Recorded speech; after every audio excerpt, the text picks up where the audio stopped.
Bienvenidos a otro programa del Boletín de Información Terapéutica de Navarra. Hoy queremos hablar de los medicamentos huérfanos y para ello contamos con Javier Garjón, que es farmacéutico del Servicio Navarro de Salud. Los medicamentos huérfanos son un tipo de medicamentos bastante desconocidos, pero que cada vez están teniendo mayor importancia y más actualidad. De los medicamentos que aprueba la Agencia Europea del Medicamento, aproximadamente el 25% de estos medicamentos son huérfanos. El impacto económico que están teniendo cada vez es mayor. Y sin embargo, hay bastante desconocimiento sobre todo lo que concierne a estos medicamentos. Entonces creemos que es muy interesante el hacer un programa al respecto y seguro que Javier nos va a aclarar muchísimas cuestiones que todavía están un poco difusas. Buenos días, Javier. Buenos días. Y lo primero, yo creo que hay que empezar por el principio, ¿no? ¿Qué es un medicamento huérfano? Estamos hablando de medicamentos huérfanos, de indicaciones huérfanas. ¿En qué consiste realmente esto? Pues la definición de medicamento huérfano son aquel medicamento destinado a una enfermedad rara o a una enfermedad más común, pero que difícilmente serían desarrollados por la industria farmacéutica debido a que no se espera de que recuperaran los beneficios, lo invertido en la investigación y desarrollo. Pues hay que ver que este criterio es un criterio que no es clínico, sino es más bien comercial. O sea, aquellos medicamentos que no se espera que la compañía farmacéutica recupere lo invertido en su desarrollo. Vale. ¿Y hay algún marco legal específico para estos medicamentos? Sí. Los medicamentos huérfanos es una categoría legal. O sea, el medicamento huérfano es así porque así lo deciden las autoridades. Esto empezó en Estados Unidos en el año 83 con la Orphan Drugs Act y luego pues diversos países han ido copiando más o menos el esquema. La Unión Europea lo copió en el año 1999. Pero esto lo designa la Agencia Europea del Medicamento. Es decir, que tenemos un marco legal que arranca desde hace unos años y en este marco legal me imagino que se incluyen unas condiciones de autorización y una tipología de ensayos clínicos definidos para autorizar estos medicamentos. ¿Es así o realmente tienen que pasar por los mismos criterios que el resto de medicamentos? Pues no sabría cómo contestarte a esto. A ver, según el Parlamento Europeo, lo que dijo el Parlamento Europeo es que los medicamentos huérfanos deben cumplir los mismos criterios de eficacia y seguridad que el resto de medicamentos y que su autorización sería por la misma vía que el resto de medicamentos. Pero hay una serie de vías alternativas que no solo para medicamentos huérfanos, pero principalmente se usan para medicamentos huérfanos una serie de condiciones especiales de autorización. Por ejemplo, pues está lo que se llama la autorización condicional. La autorización condicional es que un medicamento se autoriza sin un desarrollo clínico completo y la autorización se renueva cada año por la Agencia Europea del Medicamento según se van aportando nuevos estudios. Pero hay que saber que cuando se autoriza el medicamento el desarrollo clínico no está completo, con lo cual no se conoce todo lo que se debía sobre su eficacia y seguridad. Y luego está la autorización en circunstancias excepcionales. Que estos son medicamentos en los que no se espera que nunca podamos conocer lo suficiente sobre su eficacia y seguridad y se admite que por ser medicamentos que hay muy pocos pacientes, muy difíciles de investigar, siempre vamos a tener serias dudas sobre esos medicamentos, pero aún así se autorizan. Y estas dudas vienen en relación con el diseño, es decir, no se hacen ensayos en fase 3 con un tamaño muestral adecuado como con otros medicamentos. Es cuestión de diseño, es cuestión simplemente del número de pacientes, de por qué no tenemos el mismo tipo de evidencia. El problema con los medicamentos huérfanos no es más que el problema con la investigación, es que hay pocos pacientes. Con los medicamentos huérfanos para enfermedades raras estamos hablando. Hay pocos pacientes, con lo cual es difícil diseñar estudios con el adecuado poder. Entonces, pues la Agencia Europea del Medicamento permite diseños alternativos que permitan optimizar el número de pacientes o hacer lo que se pueda con el escaso número de pacientes. Pues admite más diseños cruzados, admite, por ejemplo, ensayos de solo un paciente, el N1, admite estudios con control históricos, o sea, diseños alternativos a lo que sería el ensayo clínico aleatorio paralelo tradicional que se usa para estos medicamentos. Es decir, que la evidencia es más débil, pero asumimos que tiene que ser así, porque sí, no hay otra alternativa.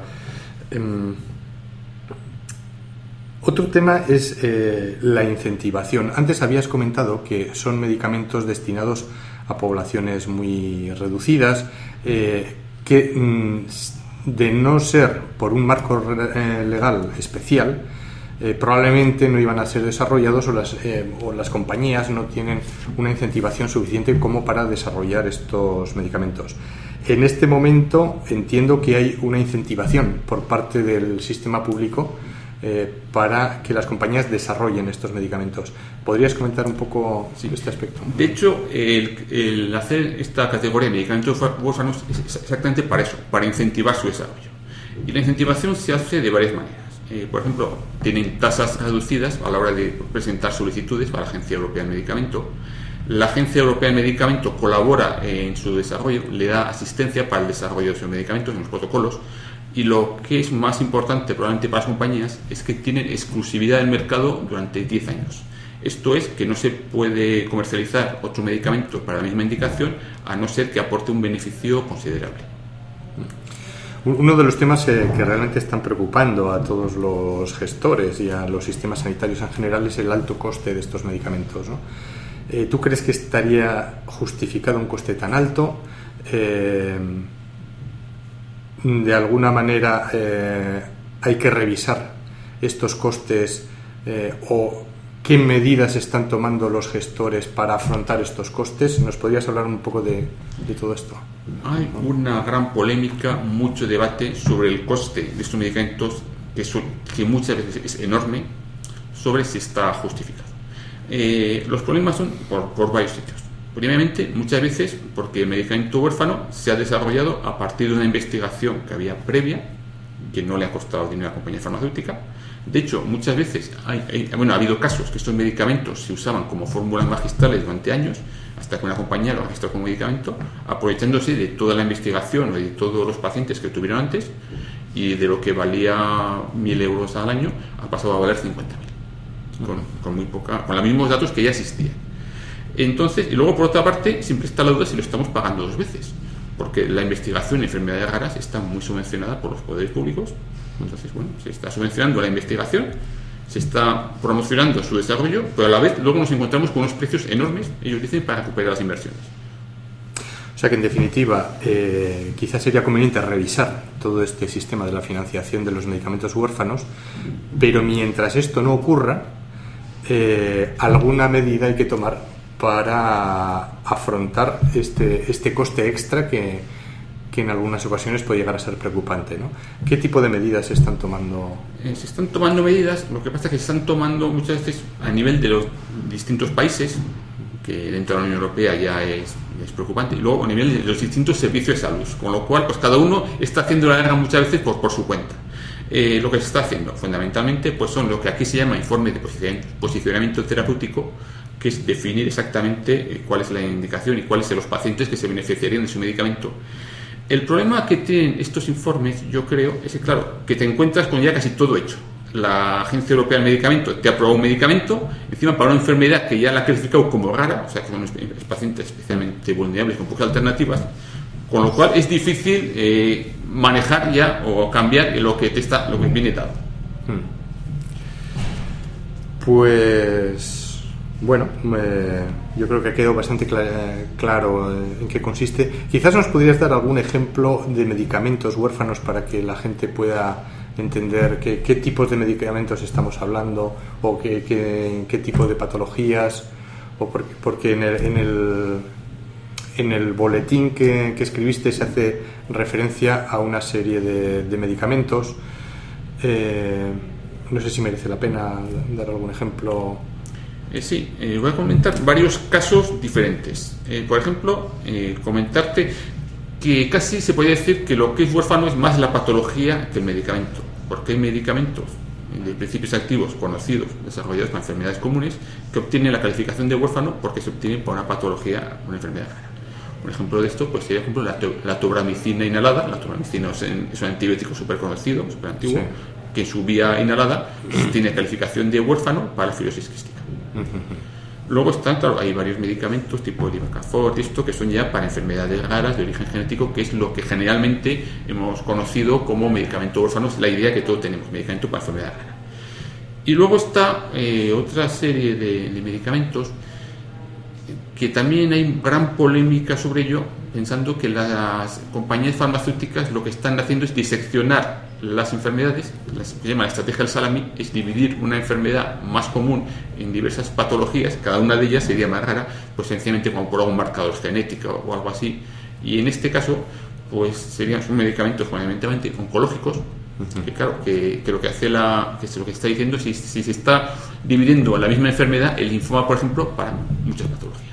O sea que en definitiva consistiría en un pequeño truco, por así decirlo, y es que un medicamento que puede ser utilizado de forma más amplia, lo aprobamos para patologías muy concretas, de tal manera que la población afectada por esa patología es pequeña y tiene la consideración de huérfano, y nos beneficiamos de un precio más alto y una serie de incentivos para el desarrollo de este medicamento y de exclusividad de utilización en el mercado. Y si esto lo hacemos en distintas subpatologías dentro de la misma patología, pues podemos tener un gran beneficio económico, ¿no? Exactamente, porque incluso el mismo medicamento puede ser huérfano para varias patologías. La suma de esas varias patologías para las cuales todo es huérfano, a lo mejor no es tan huérfano. Bueno, pues muchas gracias por esta intervención tan clarificadora. En definitiva, podríamos decir que los medicamentos huérfanos son necesarios, que hay un grupo de población que hasta hace unos años no estaba atendido de ninguna forma y que ahora pues parece que tiene unas posibilidades, pero que quizás la propia legislación tiene sus puntos débiles y está incentivando la investigación hacia esta área de medicamentos huérfanos en detrimento de otras áreas, pero quizás podría ser bastante mejorable los incentivos y la forma de proceder para tener un desarrollo de medicamentos huérfanos más eficaz, que tengamos medicamentos mejores para la población a un coste más asequible de lo que tenemos ahora, porque realmente quizás esto está poniendo un poco en riesgo pues los sistemas de salud, y esto de alguna manera hay que revisarlo, ¿no? Este es un poco el planteamiento. Sí, justamente, que los incentivos sean allá donde son más necesarios, aquellos segmentos de la población, aquellos pacientes que más necesitan. Y por supuesto que el estímulo de medicamentos para enfermedades raras es muy positivo. Bueno, pues muchísimas gracias y esperamos contar contigo en alguna otra ocasión. Muchas gracias.